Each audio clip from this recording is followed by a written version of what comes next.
तो दोस्तों सोमवार मतलब 24 जनवरी के दिन साउथ चाइना सी के अंदर अमेरिकी नौसेना के एक F-35C aircraft carrier Carl Vinson के ऊपर लैंड करते टाइम क्रैश लैंडिंग के कारण क्षतिग्रस्त होकर पानी में गिर गया था। वैसे तो इस हादसे में 7 नौसैनिक घायल हुए थे, लेकिन इस हादसे से किसी भी तरीके से aircraft carrier USS Carl Vinson को कोई भी नुकसान नहीं पहुंचा। पर दोस्तों ये हादसा अमेरिका के लिए नुकसानजनक हो सकता है। रिपोर्ट में बताया जा रहा है कि अमेरिकी F-35C एयरक्राफ्ट क्रैश होने के बाद अभी तक इसके मलबे को रिकवर करना संभव नहीं हो पाया और अमेरिका के द्वारा इसे रिकवर करने का प्रयास चलाया जा रहा है। तो वहीं पे आशंका ये भी है कि चाइना इस मलबे को हासिल करने का प्रयास कर सकता है और अपने सबमरीन और अन्य एसेटों को डिप्लॉय करके F-35C के मलबे को हासिल करके और अधिक स्टेल्थ टेक्नोलॉजी और अमेरिकी एयरक्राफ्टों के बारे में जानकारी हासिल कर सकता है। दोस्तों आज की इस वीडियो में मैं आप लोगों को बताऊंगा कि अमेरिका की तरफ से F-35C के वेकेज को हासिल करने के लिए क्या प्रयास चलाया जा रहा है और चाइना क्यों अमेरिका से पहले अमेरिका के इस एयरक्राफ्ट के मलबे को हासिल करना चाहता है और इससे चाइना को क्या फायदा होगा। तो डिटेल में जानने के लिए वीडियो के आखिर तक बने रहिए और चैनल को सब्सक्राइब और वीडियो को लाइक जरूर कीजिए। तो दोस्तों 24 तारीख के दिन साउथ चाइना सी के अंदर हादसे का शिकार हुए F-35C एयरक्राफ्ट को लोकेट करने के लिए और इसके मलबे को रिकवर करने के लिए यूएस नेवी की तरफ से भरपूर प्रयास चलाया जा रहा है। F-35C असल में F-35 के एकमात्र ऐसा वर्जन है जिसे कैटेपुल्ट लॉन्चिंग वाले एयरक्राफ्ट कैरियरों के ऊपर इस्तेमाल किया जा सकता है। इवन अगर देखा जाए तो तीनों वर्जनों में F-35C ही सबसे नया निवेले वर्जन है, जबकि इसके अलावा F-35A जहाँ पे कन्वेंशनल टेक ऑफ और लैंडिंग एयरक्राफ्ट है, मतलब एयरफोर्स के वर्जन है, तो वहीं पे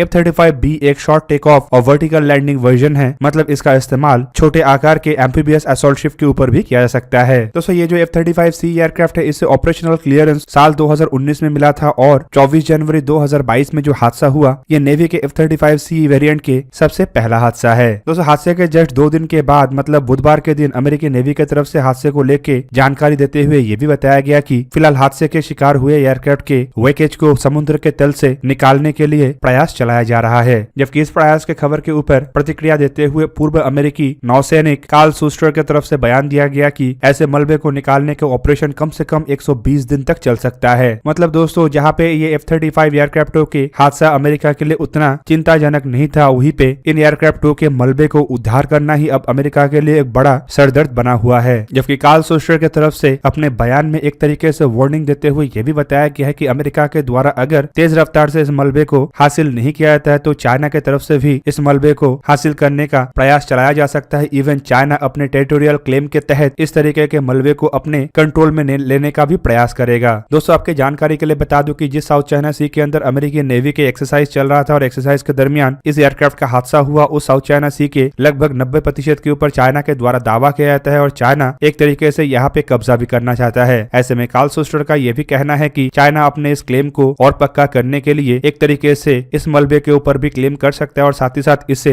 एनवायरमेंटल हैजर्ड या फिर फॉरेन मिलिट्री इक्विपमेंट करके अपने कोस्ट गार्ड के द्वारा इसके ऊपर कब्जा करने का भी प्रयास चाइना चला सकता है। जबकि गुपचुप के भी चाइना की तरफ से ऐसे मलबे को हासिल करने का प्रयास हो सकता है और इसके लिए चाइना अपने अंडर वाटर एसेट का भी डिप्लॉयमेंट कर सकता है। वहीं पे दूसरी तरफ सिंगापुर स्थित इस Rajaratnam school of international studies के रिसर्च फेलो कोलिन कोहो की तरफ से बताया गया है कि चाइना के द्वारा अमेरिका के ये जो मलबे है इसके ऊपर अपना दावा ठोक के किसी तरीके का कोई भी जोखिम नहीं उठाया जाएगा, बल्कि चाइना अमेरिका के ये जो रेस्क्यू मिशन या फिर वेकेज को हासिल करने का मिशन है इसको शैडो कर सकता है। पर दोस्तों अब दो बड़ा सवाल ये है कि अमेरिका के लिए अब ये क्रैश हो चुके F-35 इतना महत्वपूर्ण क्यों है, जबकि चाइना इसके वेकेज को हासिल करके अमेरिका को किस तरीके से नुकसान पहुंचा सकता है। दोस्तों F-35 असल में एक single engine stealth 5th generation के फाइटर एयरक्राफ्ट है। ये अमेरिका और अमेरिकी एलाई देशों में इस्तेमाल होने वाले सबसे नया नेवेला या फिर कहे तो सबसे सोफिस्टिकेटेड एयरक्राफ्ट भी है और डिपार्टमेंट ऑफ डिफेंस के रिपोर्ट के मुताबिक अमेरिकी नेवी, अमेरिकी एयरफोर्स और अमेरिकी मरीन की तरफ से करीबन 2456 F-35 जेटों को खरीदने का अब तक वादा किया जा चुका है, जबकि इनमें से करीबन 273 F-35C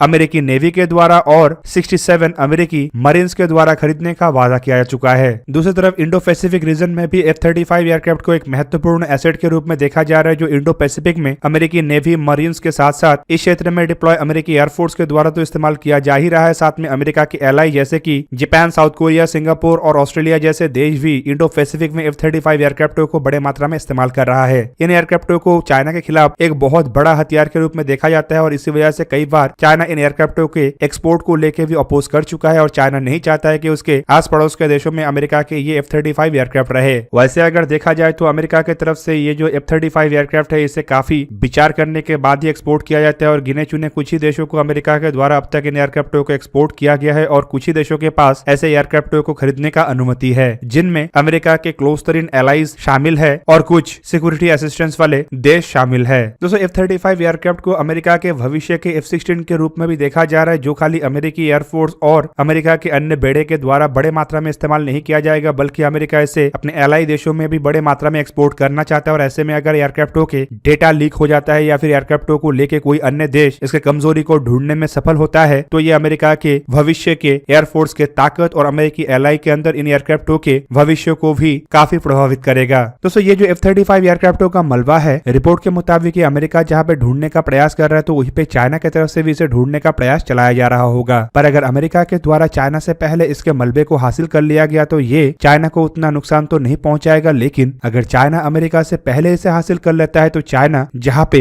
काफी ज्यादा फायदा उठा सकेगा, तो वहीं पे अमेरिका को बड़े नुकसान होगा। बेसिकली ये जो F-35C एयरक्राफ्ट क्रैश हुआ है, इसका मलबा समुद्र के तल में कहां पे है ये अब तक तो सही तरीके से पता नहीं चला है, लेकिन माना जा रहा है कि क्रैश साइट से ये काफी दूर तक जा सकता है और इसके मलबे कुछ स्क्वायर किलोमीटर के एरिया में फैला हुआ हो सकता है। ऐसे में एक दो मलबे के हिस्से को लोकेट करना तो पॉसिबल होगा, लेकिन संपूर्ण रूप से मलबे को उस एरिया से क्लियर करना काफी मुश्किलजनक काम है। और ऐसे में अगर मलबे के थोड़ा बहुत हिस्सा भी चाइना के हाथ में लगता है तो चाइना इससे कई तरीके के फायदा उठा सकता है। एग्जाम्पल के रूप में अगर स्ट्रक्चर के कोई हिस्सा चाइना के हाथ में लगता है तो चाइना इससे स्टेल्थ डिजाइन के ऊपर काफी कुछ सीख सकेगा, क्योंकि ये जो एयरक्राफ्ट है इसके ऊपरी हिस्सा एक कॉम्पोजिट बेस स्किन से बना हुआ है, जो कि एक तरीके से रडार क्रॉस सेक्शन को कम से कम करने के लिए बनाया गया था। और एयरक्राफ्ट के बाहरी हिस्से के एक भी सेगमेंट अगर चाइनीज साइंटिस्टों के हाथ में लगता है तो इससे चाइना अपने एयरक्राफ्ट के स्टेल्थ फीचर को इंप्रूव करने के लिए कई तरीके के जानकारियों को हासिल करने के साथ साथ अपने एयरक्राफ्टों को और इंप्रूव कर पाएगा। जबकि इसके बाहरी सेगमेंट के हिस्से के अलावा अगर चाइना के हाथ में एयरक्राफ्ट के कोई और मलबा मिलता है तो उससे भी चाइना कई तरीके के नए टेक्नोलॉजी के डेवलपमेंट कर सकता है या फिर उसके जो टेक्नोलॉजी है उसे इंप्रूव कर सकता है। एग्जाम्पल के रूप में अगर चाइना को एयरक्राफ्ट के लैंडिंग गियर का हिस्सा मिलता है तो चाइना अपने कैरियर वेस फाइटर एयरक्राफ्टों के डिजाइन में तब्दील कर सकता है या फिर उसके लैंडिंग गियर को इंप्रूव करके अपने एयरक्राफ्टों के परफॉर्मेंस को बेहतर कर पाएगा। दूसरी तरफ अगर चाइना को एयरक्राफ्ट के सॉफ्टवेयर रिलेटेड या फिर अन्य डेटा मिलता है तो चाइना इसका इस्तेमाल करके अपने J-31 और J-20 जैसे एयरक्राफ्टों के प्रोग्राम को और मजबूत करेगा। तो इवन आपके जानकारी के लिए बता दूं कि चाइना अपने नेवी के बेड़े के लिए स्टेल्थ 5th जनरेशन के कैरियर वेस फाइटर एयरक्राफ्ट का निर्माण करना चाहता है। मतलब F-35C के मलबे चाइना को इस प्रोग्राम को आगे बढ़ाने में काफी अधिक मददगार होगा, जबकि चाइना का रिकॉर्ड भी पहले रह चुका है कि अन्य देशों के एयरक्राफ्टों के टेक्नोलॉजी या अन्य हथियारों के टेक्नोलॉजी को चोरी करके चाइना अपना इक्विपमेंटों को इंप्रूव करता है। एग्जाम्पल के रूप में पहले भी खबर आया था कि साल 2007 में अमेरिका के F-35 प्रोग्राम से कई तरीके के डेटा को हैक करके हासिल किया गया था, जिसका खुलासा अमेरिका के द्वारा साल 2014 में किया गया था। और इसी डेटा का इस्तेमाल करके ही चाइना अपने एयरक्राफ्टों को इंप्रूव भी किया और बाद में J-20 प्रोग्राम में भी इसी डेटा का इस्तेमाल करके कई तरीके के बदलाव लाया गया, जिससे अब J-20 एक उड़ान भरने लायक एयरक्राफ्ट बना हुआ है। जबकि चाइना का सबसे अधिक इंटरेस्ट रहेगा F-35C एयरक्राफ्टों के मलबे से इसके इंजन रिलेटेड डेटा को हासिल करना, क्योंकि दोस्तों चाइना बीते कई सालों से एयरक्राफ्टों के इंजनों को डेवलप करने का प्रयास कर रहा है, लेकिन चाइना को इसमें सक्सेस नहीं मिला। और F-35C में इस्तेमाल होने वाले इंजन खाली एक हाई थ्रस्ट वाले इंजन नहीं है, बल्कि एक 5th जनरेशन का भी इंजन है, जिसका डेटा चाइना के इंजन टेक्नोलॉजी को कई दशक आगे ले सकता है। दोस्तों चाइना इसके अलावा इन एयरक्राफ्टों के अगर कोई हिस्से को हासिल करता है तो उससे F-35 के कमजोरी को भी जानने का प्रयास करेगा, ताकि चाइना अपने सरफेस टू एयर मिसाइल और एयर डिफेंस रडारों को इंप्रूव कर सके, ताकि अमेरिका के इस तरीके के स्टेल्थ एयरक्राफ्टों को डिटेक्ट करना और आसान हो। कुल मिला के F-35 के मलबे अगर चाइना के हाथ में मिलता है तो F-35 एयरक्राफ्ट और कमजोर बनेगा और साथ ही साथ जिन देशों के द्वारा चाइना के खिलाफ F-35 को एक प्रमुख हथियार के रूप में देखा जा रहा है, उन देशों के ये सोच को बदलने का भी आवश्यकता पड़ सकता है। तो दोस्तों ये था आज का वीडियो। अगर आपको वीडियो अच्छा लगा तो लाइक कीजिए और मेरे चैनल को सब्सक्राइब कीजिए और साथ में बना हुआ बेल आइकन को भी प्रेस कर दीजिए, ताकि आप मेरा वीडियो देख पाए सबसे पहले। जय हिंद।